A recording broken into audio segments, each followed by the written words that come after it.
मुख्यमंत्री देवेंद्र फडणवीस आणि उपमुख्यमंत्री एकनाथ शिंदे हे दोघेही उत्तम कलावंत आहेत. अखंड शिवसेनेतून बाहेर पडण्यापूर्वी शिंदे आणि फडणवीस हुडी घालून कसे भेटत होते, पण कोणाच्याच कधी ते लक्षात आले नाही. इतका त्यांच्या लपाछपीचा अभिनय रंगला होता. या मैत्रीमध्ये महायुतीच्या दुसऱ्या पर्वात मिठाचा खडा पडावा इतकं नातं ताणलं गेलं आहे. अर्थात दोघेही उत्तम कलाकार असल्याने ही धुसफूस सार्वजनिकरित्या दिसू नये याची खबरदारी हे दोघेही घेतात. मूळचे बंडखोर असलेल्या एकनाथ शिंदेंनी मंत्रिमंडळ बैठकीशिवाय मुख्यमंत्र्यांसोबतच्या कार्यक्रमांना गैरहजर राहण्यास सुरुवात करत नाराजी जाहीर केली.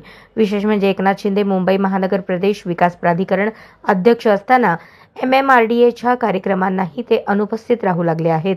काही दिवसांपूर्वी बांद्रा कुर्ला संकुल येथील 3 अत्यंत महत्त्वाच्या व्यावसायिक भूखंडाचे वाटप पत्र मुख्यमंत्री देवेंद्र फडणवीस यांच्या हस्ते आंतरराष्ट्रीय गुंतवणूकदारांना करण्यात आले.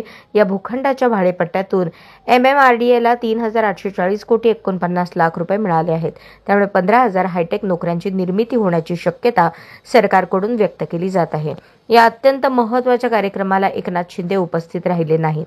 शिंदे यांच्या घरी श्राद्ध असल्याने ते या कार्यक्रमाला आले नसल्याचे शिंदेंच्या गोटातून सांगितले जाते. पण सायंकाळी झालेल्या या कार्यक्रमाला जाणे त्यांनी टाळल्याचे MMRDचे अधिकारी मात्र मान्य करतात.